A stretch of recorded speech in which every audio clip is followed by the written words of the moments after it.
जी नमस्कार दोस्तों, एक बहुत ही बड़ी आप लोग के अपडेट देने वाला हूं। तो आखिर क्या है अपडेट, तो वीडियो के लास्ट तक आप लोग जरूर बने रहें। अगर हमारे चैनल पे आप नए हो तो भाई सब्सक्राइब कर लो, क्योंकि भोजपुरी का हर अपडेट सबसे पहले हमारे चैनल पे आता है। दोस्तों काफी भाई लोग के कमेंट आ रहा था कि खेसारी लाल यादव के अगले ब्लास्ट सॉन्ग का धमाका कब होने वाली है। तो भाई बहुत ही जल्द होने वाली है, जो कि आइटम सॉन्ग नहीं अब भक्ति सॉन्ग का होगा।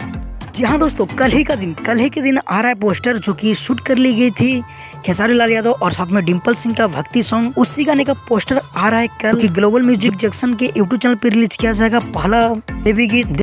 तो जो भी शूट किया गया था लोकगीत, यानी कि खेसारी लाल यादव और जो डिम्पल सिंह और रानी एक्ट्रेस आते हुआ था आइटम सॉन्ग का भी रोक दिया गया है। और हो सकता है कि नवरात्रि के बाद वो सब एक एक करके रिलीज किया जाएगा। कुछ दिन बाद नवरात्रि हेलने वाली है, तो अब नवरात्रि का धमाका होगा लगातार।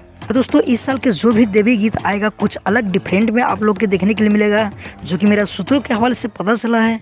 तो आप लोग वेट कीजिए, आज भर कल आ रहा है पोस्टर और परसों फुल वीडियो सॉन्ग को रिलीज कर दिया जाएगा देवी गीत का। और एक भाई कमेंट कर रहा था कि लूजर में 2 आने वाला है क्या। तो भाई पार्ट 2 के तो बहुत सा वीडियो का शूट हुआ है, पर अभी नहीं बता सकते। कंफर्म मुझे अपडेट मिलेगा तो आप लोग के जरूर अपडेट दूंगा। तो फिलहाल के लिए कुछ अपडेट था, मिलते हैं किसी अपडेट के साथ बहुत ही जल्द। जब तक के लिए जय हिंद, जय भोजपुरी।